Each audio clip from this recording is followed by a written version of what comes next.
Hi, welcome to the NSLI for Youth webinar about myths and expectations. Thanks for joining us and thanks for your interest in NSLI for Youth. In today's webinar, I'm going to go over the goals of NSLI-Y. I'll give you a little bit of background and some general facts about the program, and then I'll talk about some of the myths about our program and some of the expectations for NSLI-Y. To give you a little background about NSLI-Y as a program, the program was designed to increase the ability of Americans to communicate with foreign cultures and foster a lifelong interest in foreign language. The U.S. Department of State sponsors the program, and it is administered by American Councils for International Education, along with other partner international exchange organizations. So far, since 2006, more than 5,500 students have participated in the program. The goals of NSLI-Y are to improve the ability of Americans to engage with the people of Arabic, Chinese, Hindi, Indonesian, Korean, Persian, Russian, and Turkish-speaking countries through shared language. The program also aims to develop a cadre of Americans with advanced linguistic skills and related cultural understanding who are able to use their linguistic and cultural skills to advance international dialogue and compete effectively in the global economy. We also want to provide a tangible incentive for the learning and use of foreign language by creating overseas language study opportunities for U.S. high school students. We also would like to spark a lifetime interest in foreign languages and cultures among American youth. I'd really advise you to keep these goals in mind as you prepare your application and your essays, and also think about your own goals and what you want to get out of participating in NSLI-Y. So the general eligibility for the program are one, that you must be a U.S. citizen. And I'd like to note here that participants do need to be U.S. citizens when they apply for the program. Permanent residents are not eligible for our program. You'll also need to be between 15 and 18 years old at the start of the program. And if you look on our website, you'll see more information on the exact birth date range that we require. You do also need to have a 2.5 or a higher GPA out of a 4.0 scale. And you need to be enrolled in high school when you apply for the program. I also would like to note that if you have participated in a NSLI-Y summer program in the past, you're only eligible to apply for an academic year program. You're not eligible to apply for another summer program. Students who have participated in other overseas study programs that are funded by the Youth Programs Division of the U.S. Department of State's Bureau of Education and Educational and Cultural Affairs should also review the eligibility requirements, and these you can find on our website. There's also additional small requirements that you can find on our website as well, so please take a look there. One note is that you do not have to have any previous language study in order to apply. So NSLI-Y is an intensive language program, and it's for students who are willing to work hard and take on the challenge of learning a language. We offer Arabic, Chinese, Mandarin, Hindi, Bahasa Indonesia, Korean, Persian, that's the Tajiki dialect, Russian, and Turkish languages. Bahasa Indonesian is brand new this year. The program is a merit-based scholarship, and the scholarship does cover travel, your room and board, your tuition, all the in-country support and cultural activities, any visa fees, and other supplemental health benefits. And there's no charge to apply. Some things that participants or their families are financially responsible for include getting your own passport, any sort of required medical exams or immunizations before the program, pocket money or extra spending money while you're on the program, and if you have excess baggage fees, you'll be required to cover those yourself. So we offer academic year programs and summer programs. Academic year programs are 8 to 10 months, and summer programs are typically about 6 to 8 weeks. We offer summer programs in all 8 of our languages, and for the academic year, we do have programs in 6 out of the 8. The only programs that we do not offer academic year programs are Bahasa Indonesia and Persian. So when you apply, you'll select a language of interest. You don't apply for the country itself, but rather the language. One final note, too, is that the travel that the program covers includes both your round-trip travel from your home of record to the pre-departure orientation, as well as your international flights to the country and back, and then your domestic travel back to your home. So our summer programs typically begin in mid-June to early July, and they last until the end of July or early to mid-August. Academic year programs, for the most part, begin in late August or early September and run throughout the school year until May or June. We're not able to provide exact program dates and locations until finalist notifications, which will happen by April. All of our participants attend a pre-departure orientation in the U.S. before heading abroad. And our programs are typically about 10 to 30 students in one cohort. There's approximately 670 scholarships that we're awarding this year. So American Councils does assign the finalists to the programs. The site, date, and placement organization information is provided to finalists when they're notified that they've been selected for the program. We'll review the application and selection timeline a bit later in this presentation. And our placements are based on a variety of factors, including previous language experience in the target language, program site capacity, and the group composition. Just to give you an example of that, it would be unlikely that two participants from the same high school would be assigned to the same site. So what kind of student is NSLI-Y looking for? We like to have students who are motivated to seriously study the target language and who are eager to learn about foreign cultures and experience a new culture and a new way of life. We want to have students who are both mature and flexible and who are prepared for the challenges of an overseas immersion experience. NSLI-Y seeks applicants who represent the diversity of the United States. Students of all racial, national origins, religious, gender identities, sexual orientations, and socioeconomic backgrounds are welcome to apply. All eligible candidates with a passion for language are welcome to apply. We also encourage students or their parents who might need additional support during the application cycle or on program to contact NSLI-Y directly for assistance. We'll also advise you to take a look on our website. We do have a resources page there, and it can give you some more guidance as you think about your program preferences. I want to emphasize, too, that NSLI-Y is not suitable for students interested only in travel. In fact, students might not even be allowed to travel independently on their NSLI-Y program. Please note, too, that this is a competitive application process. Typically, about 1 in 7 applicants are offered the scholarship. I want to get into some of the myths about our program, and I'm going to start with myths around language.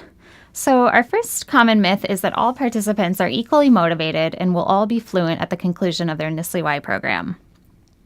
So NSLI-Y does consider motivation for language study in the application process.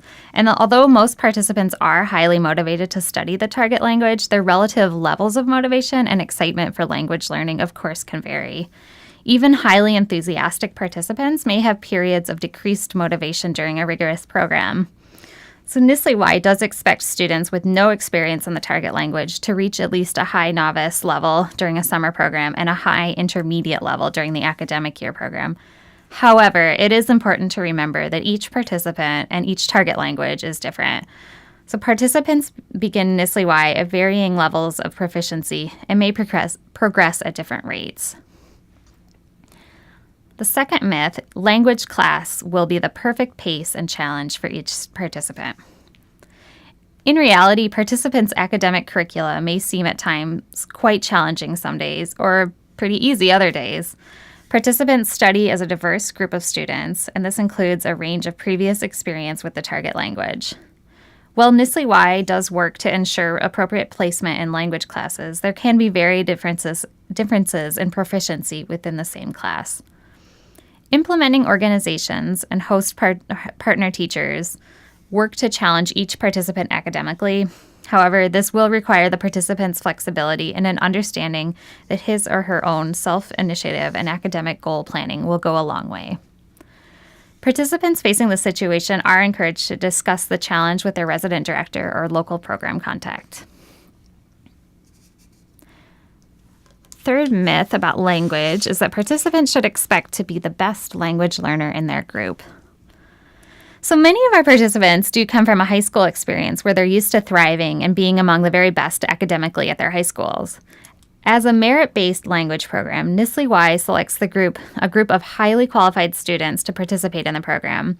Participants should not expect to be the best student on the program, and they should come with an open mind about their abilities relative to the group. Participants should not feel pressure to compete against one another, but rather to encourage and support each other. Language classes will be taught in a similar way that language is taught in the U.S. So there might be some differences between a NSLI-Y language class and a typical language class in a U.S. classroom. Some language teachers working with NSLI-Y students may have received their initial training in pedagogy that may seem teacher-centered to an American student. Will language teachers receive training to understand and work with American learners? Their past experience and cultural context may lead to a different kind of classroom environment than what American teenagers are used to. Just an example of that, syllabi are not as common in classrooms abroad as they are in U.S. classrooms. So while teaching styles may be different, NSLI-Y students have the opportunity to learn more about their host culture through their teachers and through their classroom experience. Another critical difference relates to the nature of immersion learning. So each moment that you're in the country becomes a learning opportunity. So when you're living in an environment where the target language is spoken, things like taxi rides, shopping, ordering a meal, asking for directions are all ways to learn the language. So with support from the teacher and program staff, it's the responsibility of the student to embrace these opportunities to get the most out of a NSLI-Y program. Our final myth is that participants with target language experience won't have cultural adjustment problems. All participants should expect to experience a level of culture shock when living in a foreign country. Participants should be prepared to demonstrate open-mindedness, flexibility, and initiative in negotiating the cross-cultural environment and the challenges inherent to any cross-cultural experience that includes conditions and circumstances significantly different than in the U.S. Program staff supports participants through this transition by offering information and resources before the program, as well as debriefing sessions for participants throughout the program. Our next set of myths are about culture on the program. So our first myth that we hear often is that participants' host families will be really similar to their own. So like in the U.S., families in our NSLI-Y host countries vary, and they come in all shapes and sizes. Host families may or may not be more or less active than what participants are used to. They might be very inquisitive, or they might not be as talkative as you expect. Cultural influences play a significant role in all families, and expectations should be set flexibly and accordingly. In addition, again, participants' self-initiative can go a long way to create a positive relationship with the host family. Many people also think that participants will be best friends with their host siblings. Our implementing organizations do their best to match host families and participants based on their application materials and their interests. However, participants should keep an open mind about the characteristics and composition of their future host family. Tempering expectations and actively managing host family relationships is very helpful for a smooth adjustment to the host culture. Not all of our host families will have children, or maybe even children of a similar age as the participant. Not all of the host siblings will have similar interests to the participant. And even when host siblings are not their best friends on programs, participants can still have a manageable, productive, and successful host-sibling and host family relationship. The next myth is that participants will make deep, lasting friendships with local peers. So while NSLI-Y offers various opportunities for participants to spend time with local peers, it's not always the case that participants will have the chance to develop strong friendships, especially in a 6-week summer program. Developing cross-cultural friendships can be challenging. Participants should keep an open mind about their interactions with local peers and follow the guidance of program staff for setting expectations for these connections. The last myth I'm going to cover today about culture is that participants will have the opportunity to see all the famous cultural sites in their host country. So NSLI-Y, as I mentioned earlier, is focused on language immersion and not travel. There's no guarantee that participants will see any or all of the major cultural and historic sites in the host country. Trips might be planned by the program implementer to various cultural and historic sites in the host country, but they might also not be. Host families might also arrange for cultural activities or short excursions with their NSLI-Y participants as well. But again, this is not guaranteed, and the NSLI-Y participants should not make such requests of their host families. NSLI-Y is a structured program, and students are expected to participate in all program activities. NSLI-Y might not be the best match for students looking for many opportunities for tourism abroad. So now I'm going to cover some myths related to the pre-program preparation and communication. Our first myth that we hear often is that finalists can apply for a passport if and when they learn that they've been selected for a NSLI-Y scholarship. Passports aren't necessary to apply. You don't have to have one right at this moment. However, applicants selected as semifinalists should have a valid U.S. passport by February 2018 to ensure adequate time for visa processing if you are selected for a NSLI-Y scholarship. If you're selected for NSLI-Y, it might be necessary to submit your passport to the implementing organization or to a host country embassy for the visa processing. And this visa processing time can take a long time as well. Therefore, NSLI-Y finalists may not have access to their passport for a period before the start of the program. The next myth is that the preparation process for NSLI-Y begins at the pre-departure orientation. So all participants should expect to engage in language studies prior to the start of the program under the guidance of their implementing organization. Furthermore, all participants may be required to participate in conference calls, webinars, and other preparatory activities before the pre-departure orientation. Additionally, participants and their families should expect to respond promptly to inquiries from their implementing organization related to travel, visa processes, and any other details. Our final myth about pre-program preparation and communication is that parents will receive updates from and hear about their son or daughter more than once a day while he or she is studying abroad with NSLI-Y. So as I mentioned earlier, parents and participants will receive regular communication from the implementing organization before and during the program. However, I want to caution that this might not happen on a daily basis. It's possible that a NSLI-Y student may be able to touch base with his or her family at home every day on the program, but you shouldn't expect that. All participants will have access to a program-provided cell phone, so in the case of an emergency, parents and students should be able to reach one another. But I also want to caution that Wi-Fi access is generally less reliable in NSLI-Y host countries than in the U.S. Furthermore, the program is rigorous, and coordinating phone calls can be challenging, especially given the time zone differences.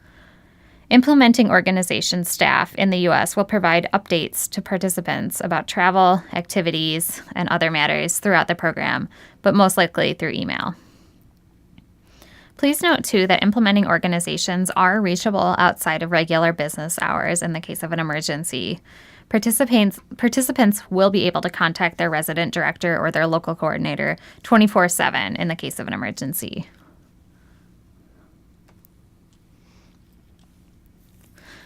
We'll now look at some myths about the program schedule itself.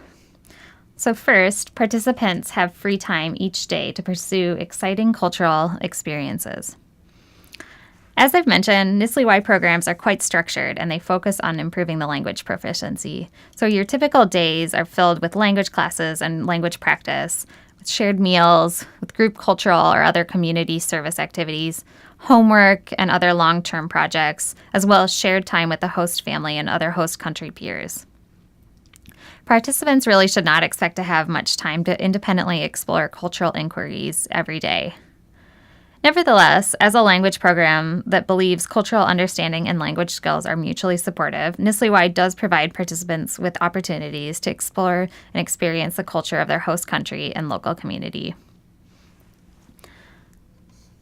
So next, participants will have a lot of free time to do what they please in their host community. Many participants overlook that NSLI-Y is an intensive academic program. There will be homework and assignments and mandatory cultural events. Participants are expected to follow the many responsibilities and rules that come with the program and perform to the best of their abilities. Please note also that participants of both summer and academic year programs should generally not expect to be able to complete online coursework for homeschool requirements while abroad with NSLI-Y. And if you'd like more information about this, please see the NSLI-Y terms and conditions. The next myth is that participants will be able to travel independently. So NSLI-Y is a program designed for youth aged 15 to 18. Participants should not expect a lot of independence, although conditions may vary by location. NSLI-Y participants should not expect to travel independently while on program. And again, please see the terms and conditions, specifically the travel policies section, for more information. Our last myth in the program schedule section is that participants are able to maintain activities or hobbies that they enjoy at home while they're on the program. Not all activities that participants may be used to enjoying in the U.S. will be available in their NSLI-Y host country. And even when they are available, participants might not have as much time available as they're accustomed to dedicate to the activity as they do in the U.S. Program staff may help participants find suitable outlets to pursue their interest while on program, but also be aware this might not happen as often or as regularly as you're used to. And a few other NSLI-Y myths that I'd like to go over. So first, NSLI-Y does not have expectations for participants after the travel abroad. So actually, participants are required to complete post-program surveys and language tests. NSLI-Y participants who do not complete these requirements will not be considered in good standing. In addition, as many students report learning about NSLI-Y from friends and classmates, we always appreciate alumni's help in spreading awareness about the program. Alumni can find information about supporting outreach efforts on the alumni portion of our website. We also encourage alumni to join the NSLI-Y Alumni Association. And in this association, you'll be able to engage with other past participants, and you'll receive information about other language learning opportunities and internships. Other alumni benefits include professional development and networking events. And again, I'll encourage you to check out the alumni page on our website for more information. Our next myth is that NSLI-Y helps participants become more independent and/or confident. So as I've mentioned, the goal of NSLI-Y is to promote critical language learning among American youth and to spark a lifetime of interest in language learning. NSLI-Y aims to guide students towards using language in their university and professional careers and to dedicate themselves to continued language learning far beyond their time on the program. While participants may experience a corollary benefit of intrapersonal growth while on program, it's not an outcome that program staff aims to achieve. In fact, applicants are evaluated in part on their level of maturity when they apply. So applicants who articulate a desire to use NSLI-Y as a way to become more independent may not be as competitive as those who demonstrate that they've already received a level of maturity necessary to succeed on a rigorous overseas language immersion program. The next myth is that all NSLI-Y students will receive high school or college credit for their language courses. So this is just not always possible. NSLI-Y itself doesn't grant any credits for the program, and we're unable to coordinate the process of transferring credit from NSLI-Y to your home institution. Transferring academic credits from NSLI-Y will depend on the policies of your home school. Home high schools make the final decision on whether or not to grant academic credit. We would really recommend speaking with your guidance counselor in order to learn more about your school's specific requirements. NSLI-Y implementing organizations and host institutions may provide participants with a certificate and/or a transcript that you can use to furnish to your home institution. This is especially the case for our academic year participants.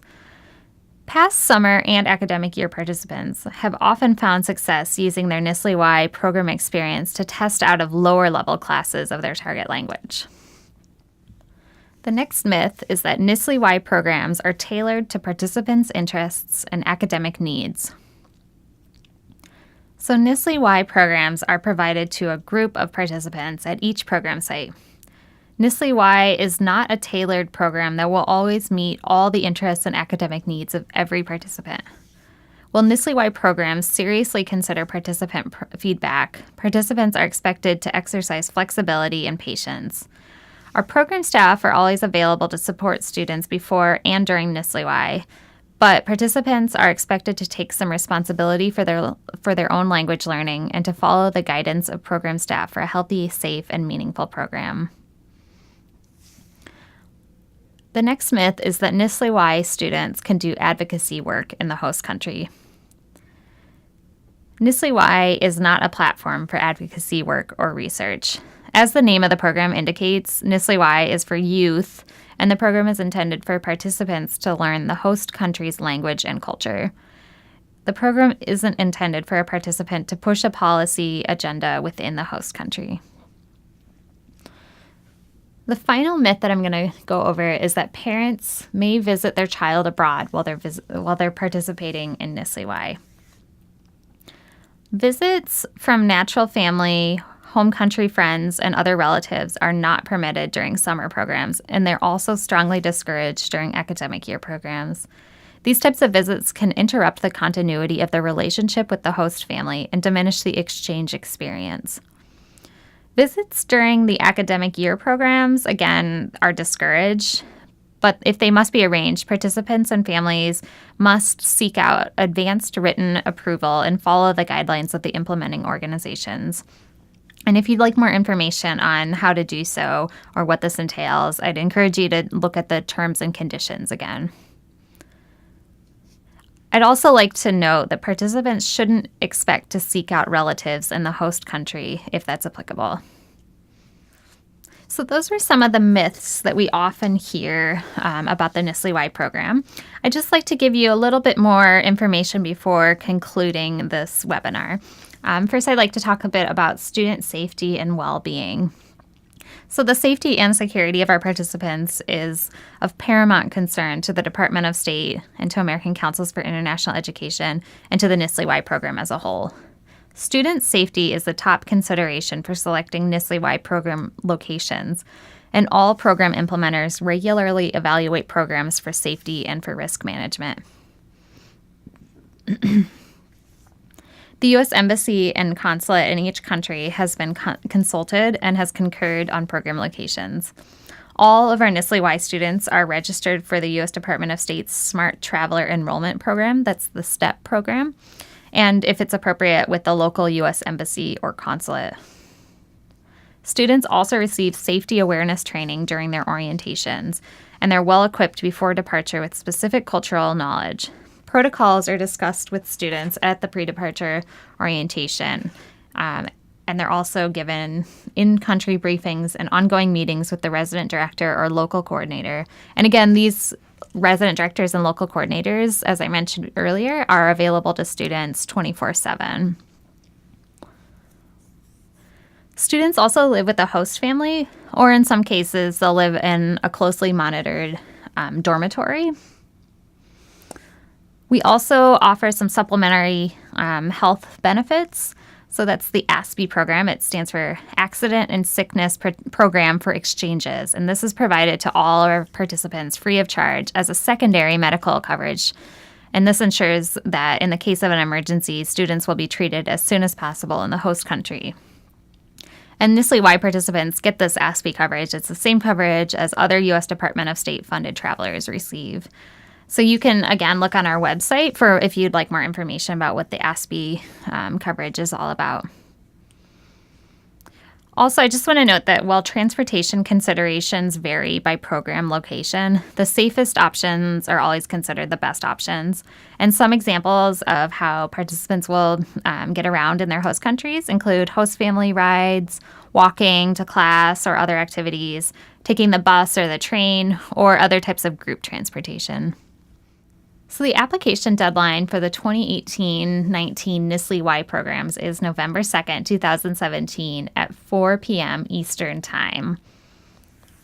Please don't wait until the last minute to submit. We're not able to extend the deadline for anyone, and we also can't assume responsibility for any technical problems in submitting the application.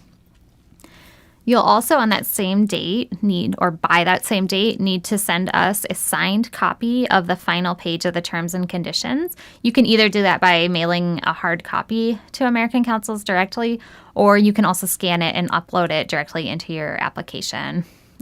Also by that same date, you'll need to mail official sealed transcripts, and those do need to be in hard copy and sent to American Councils.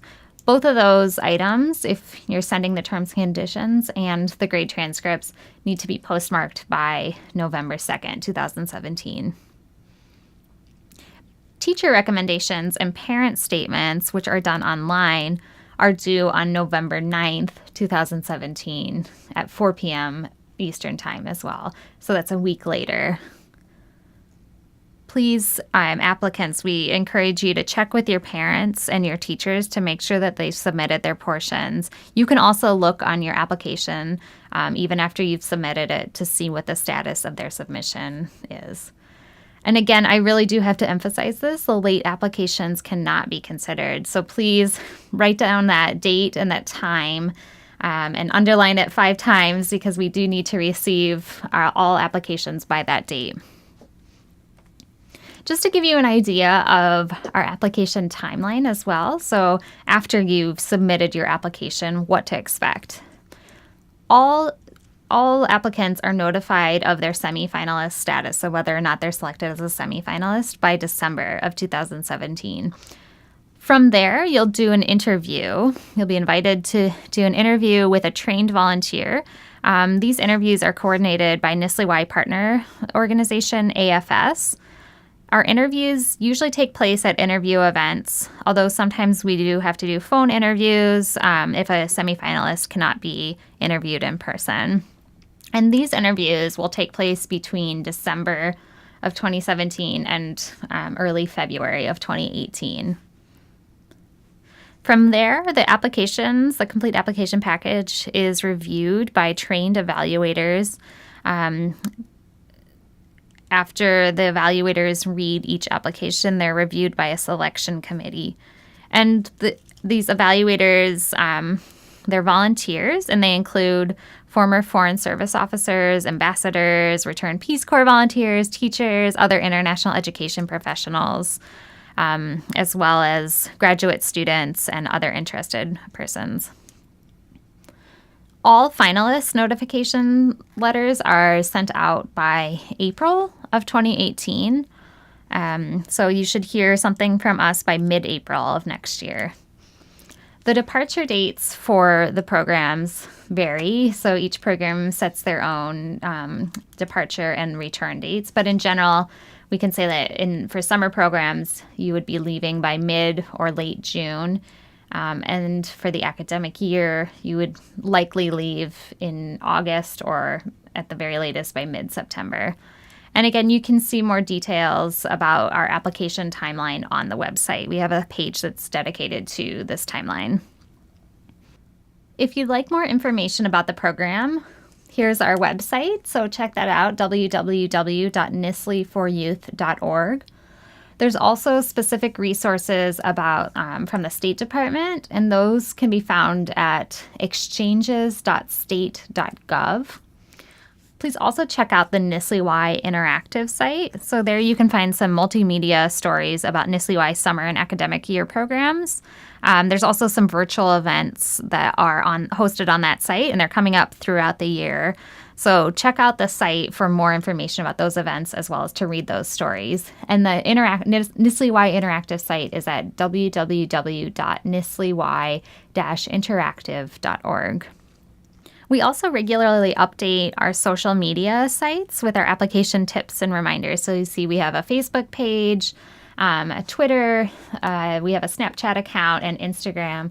So you can find all of those by searching for NSLI-Y. And we do try to update those very regularly, and we put, especially at this time of year, we'll put a lot of application tips and general notifications about the application process and the notification process as well. I'd also encourage you to join the NSLI-Y Facebook group called Ask NSLI-Y Alumni.